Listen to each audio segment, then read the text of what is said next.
ocean freight procurement with Ethan Becker. I just don't know how you can operate a business without what's going on with tariffs, especially if you're in manufacturing. So obviously, Bestway International, if you don't follow them, please follow them right now, because if you're moving product, you probably need to know what it's going to cost you. Absolutely. And then Evardy Construction, like always, an amazing. We're so lucky to have two great sponsors.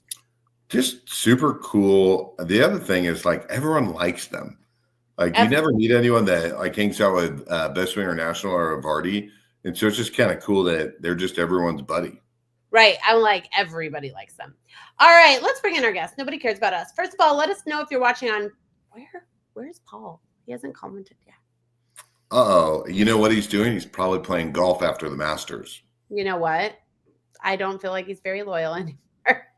He's the most loyal fan. Paul, where are you? Are you watching from Facebook, YouTube, or LinkedIn? Are you watching live or are you watching the replay? Please leave that in the comments. If you comment, I will pull it up as long as it's appropriate. All right, I'm going to play World's Worst music, and we're going to get started. Right, here we go. Our guests today are Loehr and Nick. I hate that music so much. Sorry, guys. I'm going to give you that.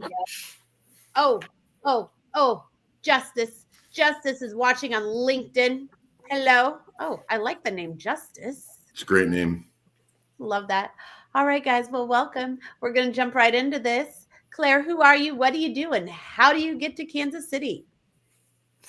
I'm Claire Crum, and my business, Calm Ops, helps do-gooders do more good. So we work with social enterprise folks, nonprofit folks, everybody that is mission-driven in Kansas City and the U.S. as a nation to figure out what they do, how we could do that more efficiently, and then we also help them to do that. So we are operations consultants and implementation specialists. And I'm from Kansas City, so original dot, born and raised here. So, yeah. So what was the origination of the aha moment to start your business? Well, it kind of was an organic situation. I was doing this work contract with a colleague of mine, and that kind of spiraled into doing more of this work contract for different clients. And it grew and grew and grew. There's a lot of folks out there that could use some help organizing the back end of their organization. And that's the kind of stuff that my team and I are really great at. Okay, so I am going to jump in here, Claire. I think that you are so ingrained in your business. I still don't quite understand. So I want you to break it down for me what you do. You help do-gooders do better good. But who are these do-gooders? What good are they doing? I really want to understand your business. So like if I knew someone, I could refer them to you. Absolutely. So we work with nonprofits, we work with social enterprise folks, we work with consultants that are serving those industries. So folks that are very mission driven, and we come in to audit their operations. How do you do the things that you do? We literally create a map of everything. And then from there, we can look at that diagnostically and figure out how well any of that is working and come up with a project plan for how we can help you become more efficient, more profitable, more sustainable as you scale. I thought you were going to comment on someone commenting because we missed him. No, in there. Not yet. I do that in between. I'll handle it. But where do you see the most growth in your business, Claire? Where do you see the opportunity? I would say the opportunity right now is in helping people tighten up what they're doing, right? The world is looking kind of crazy in certain sectors, and particularly some of our nonprofit folks. And so what we're doing right now, a lot of, is helping people streamline their processes, their operations. How can we do things more efficiently so that we're making the best use of the dollars that we have coming in the door right now? Does this include adding quite a bit of AI into these organizations? Absolutely. Where can we utilize automation? Where can we utilize AI? We want to look at all of those different kinds of tools, but we also are really cognizant of working with the people in the organization, because we want to make sure the systems, the processes that we are recommending are things that work for the people that are actually going to be using them. So we're really tech agnostic. We like to come in and build systems that work for those people. My favorite is a consultant that is tech agnostic, because there's nothing worse than when they try to make the one that they get paid off of work for your business. I've been through that. It's the worst. So I like Exactly. that. You know what? That is one of the truest statements ever. Yeah, it's the worst. It's the worst. Well, and yeah, nobody likes change. Change is hard. So how can we use the tools that you're already using more efficiently? How can we, make it a streamlined process without upsetting all of the apple carts? I love that. I love that. All right. Well, listen, Paul showed up late, there, out of breath, running up the stairs. Paul, may pass out, feeling like, so funny. He's so funny. Paul, Aaron missed you. It was so funny to see I bet Aaron you weren't freaking out that loyal. you were not there. I said you weren't loyal, actually, is all I said. But Scott, we would never pull up a comment in the middle of somebody's 3 minutes that didn't have to do with that person directly. That's why you're the smartest person and why you run the show. I'm just the co-host. This is why I'm in charge, guys. Yeah. We're lucky Scott knows how to get login. So just kidding. Welcome, Paul. Claire, that's fascinating. I can't get over the tech agnostic. From now on, if someone doesn't say that to me in a sales pitch, I'm not even going to talk to them after that. That's a big thing. All right, Nick, who are you? What do you do? How do you get to Kansas City? Hello. Well, thanks for guys letting me on today. Nick Loehr. I'm the owner and co-founder of JL Recruitment Group. We are a recruiting firm based here in Kansas City with offices in Chicago as well. We primarily focus on accounting and finance recruiting, helping people in the metro find new opportunities and roles. I myself am a former accountant, so I can kind of at least get a little bit of an understanding of where they're coming from, what kind of different roles they're looking for. How I got in Kansas City, was born and raised here. I think I'm the second most popular Blue Valley Northwest alumni in the group today, shortly behind Scott, just behind him. You're number one.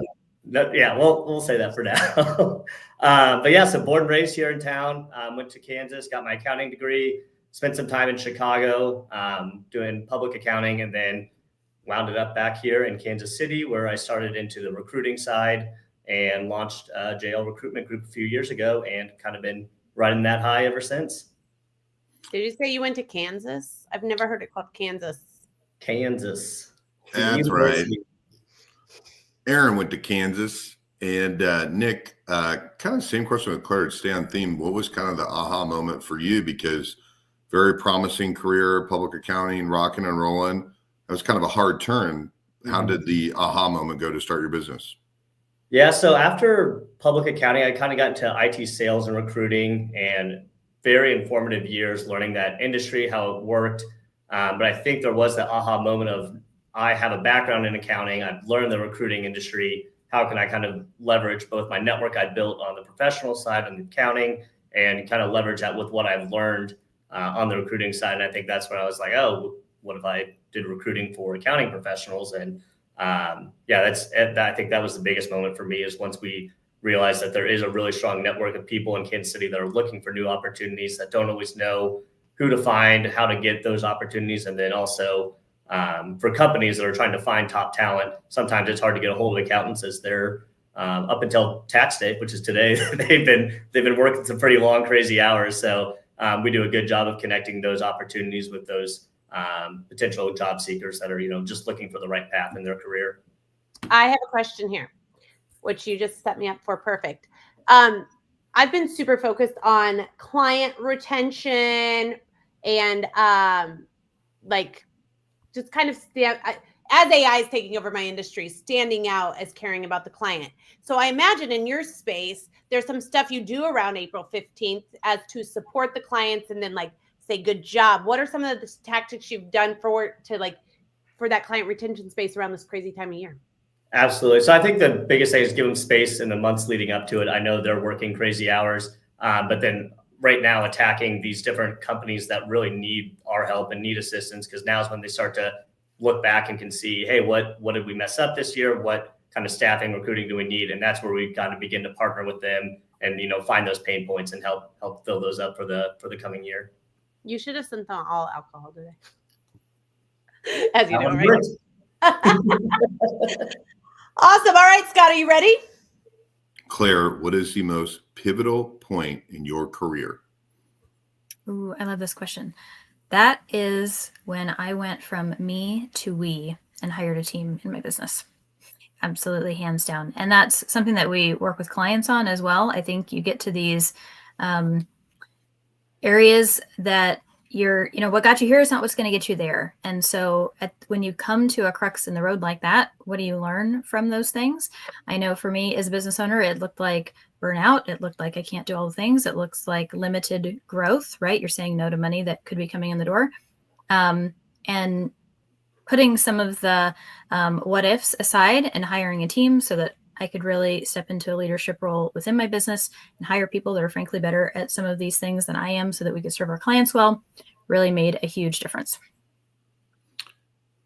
The thing I can't not ask a question, I'm sure Aaron wants to ask more, but what type of artificial intelligence do you and your associate use that are hired most often when going into a company? Well, for us, what we do a lot of is standard operating procedures, right? How do we get the stuff that's in people's head out into documents and resources that their team can utilize so that you're not the one doing all the things anymore. And so when we're writing those documents, that's something that we utilize AI a lot for right now. There's some great tools out there that Scribe is one that we often recommend to folks. Loom has a transcription tool. So those are some great resources that people can use. But what we find is not everybody is a linear thinker. And so sometimes you try to use those tools and it doesn't really come out in a way that is a particularly good explanation for people when you're trying to share how you do certain things. And so that's where we come in. We add this human element that helps people really sort out their spaghetti brain. How do you do the thing, right? And then we take that and put it through AI. We can create those documents that are really consistent and accessible for their team to utilize in the future. I love that. Another one that you might look at, which is a little bit different, but it's videoask.com. Oh, yeah. Mm-hmm. I love that. That's one of my favorite now. Okay, so you said we went from me to we, which sounds like you didn't take a traditional path of hiring one person and then the next person. It sounds like you hired a few at a time. Kind of talk me through that. Yeah. So, when it was just myself, I was serving more clients than really made sense for one person to serve. And so what that looked like was really intentionally bringing in people to the team to help support those clients and make that transition go well. And it was, a little bit at a time, right? Somebody comes in and I take a step back and we kind of keep going that way. But absolutely, I wouldn't have been able to grow the business to the level that it is now without taking that leap and bringing more people in to help. And how many people are you at now? I have 6 people on my team right now. Wow. That's one of my amazing. Right there. Yeah. Yeah. More than 3 under 10. That's what I like. Yeah. Well, and it really has opened up opportunities for us to work with bigger clients as well. So we've worked with folks from teams of 2 to 200. It's kind of where we fit. I like that. All right, Nick. What is the most pivotal point in your career, Nick? The most pivotal point, I feel like a whole life has just been a lot of pivotal moments that some have worked out, some haven't. I think in college I switched from medicine to accounting, and then after accounting I switched from there to sales. But I think my most recent pivotal moment when we finally branched out and started my own company. I know having that security blanket of having W-2 job in the past. But finally making that leap to do something for yourself to really help people in the area, in the metro, find new opportunities that I hope they won't find otherwise unless they had an opportunity to work with us. I think making that leap was our strongest moment as a company, and it's really given us that opportunity to meet and have unique experiences with a lot of people and really help them find the right career path for their future and getting in the right track. So you kind of are still in the infancy of starting your business. Mm-hmm. So you're pivoting often. My question is, what's the busy times and the low times of your business? Is there a rhythm or a season? Yeah, it's very cyclical. I mean, there's times when tax accountants aren't ever available, as in today and in this exact moment. Once tax season ends, they become available. You have Q4 when there's holidays. people don't have time to hire. They don't have time to set up interviews. And then the summer, a lot of people want to start looking at new opportunities. They have flexibility in their schedule. And then it's kind of lining that up with our clients that, may be on summer break with taking trips. So there's a lot of, organizing the needs of companies when they need talent, and then also finding the talent and their availability, because everybody is kind of on different schedules, it seems like, when they're ready to be hired and then when the company actually has a need for the hiring. So it's kind of interesting to see if we can get those two times to match up and how we can make that happen. I imagine this would be a good time to start stacking the book of people that want to get hired, right? Because they got to see what work really gets like when it gets crazy. Absolutely. Yeah. I think the next 2 weeks are going to find a lot of people who've decided that the heavy hours of tax season is no longer for them. And they might make that transition onto the corporate side, where still long hours, but not as late of at nights that you might see in a public accounting firm. And they'll just see people who really kind of have a chance to take a deep breath, reevaluate what they want with their career. And that's usually the best time to reach out to us, is when you've had that chance, or you're at least in those beginning steps of finding out what is next for you. That's where we can kind of step in and, talk them through opportunities, see what they like, see what they don't like, and find out what will be the best match for them. One time I dated an accountant, and she quit being an accountant after a really bad season. She kind of went wild after that. I think that this is a tough little week. I thought you were going to say she quit being an accountant because of dating you. No. No, I remember she's like, I don't know what I'm going to do now. I can't do this one more year. I was like, I think I underestimated how stressful that was. First of all, I'm going to pull up a comment, and every piece of me hopes this is not true. But Fred said he's watching us live from the beach in Turks. And if so, he is. He told me, I texted him about an economist, and he yelled at me not to text on Drinks with Leaders. I'm like, why would you watch? I'm going to tell you right now, if I'm in Turks and Caicos and you're holding the show down, I'm not watching you. Well, Aaron spoke at an event on Thursday last week, and another good speaker is Fred. So as long as we're plugging everyone, he's a great person to know. And Thomas says, great crew today. All right, we got one more question we got to get through. All right, Claire, how are your 2025 goals going, and how can the Kansas City community help you? I would say the 2025 goals are going pretty well. Big one is to connect more in Kansas City. So thanks for the opportunity to be on the show here. I grew up in Kansas City. I started my career in Kansas City, but my business got built online. I'm a homeschool mom. And so, keeping things where I don't have to leave the house any more than I have to has been the name of the game for a long time. But now that kids are bigger and there's a little bit more time to do that, I would love some more excuses to go out for coffee. So if there are folks in the audience who are also looking to connect with people in Kansas City, or somebody who I should talk to, then I would love an introduction. What is the best way to get a hold of you? The best way to get a hold of me is via LinkedIn or our website, which is calm-ops.com. Calm-ops.com? Yep. Awesome. What sort of, if you could make the avatar of your dream person to go to coffee with, what does that look like? Who does that look like? Oh, that looks like somebody who is really passionate about the work that they are doing. They are building something that is on a trajectory for growth. So they have been doing this work for a little bit, and they're looking to scale to the next level. And I want to know what it is that really gets them excited about the work that they're doing, and help them figure out what those next steps are so that they can build and do more of the impactful work that they're doing. Scott, she should meet Katie Lord. She's amazing. Claire, if you had to pigeonhole yourself, which I know you don't want to, but if you had to pigeon yourself to the top 1 or 2 industries you do the most work in, what are those industries? We have 50% of our clients are nonprofit organizations that are above $2 million in revenue, in donations. Then the other 50% of our clients are for-profit social enterprise businesses. So they may be doing ed tech kinds of things, or we have some folks that have some financial software for students, those kinds of pieces, helping in ways that the for-profit sector can. And those clients tend to be anywhere from 300,000 and up on gross revenue wise. So you said educational technology. What are some other industries like that? Ed tech, nonprofit. We work with, we have a number of educational organizations that we're working with right now. They're in after school programs. We have a client who is a listening project, and I'll just put a little plug in for them. They're coming to Kansas City in May to do a public listening project, which is pretty exciting.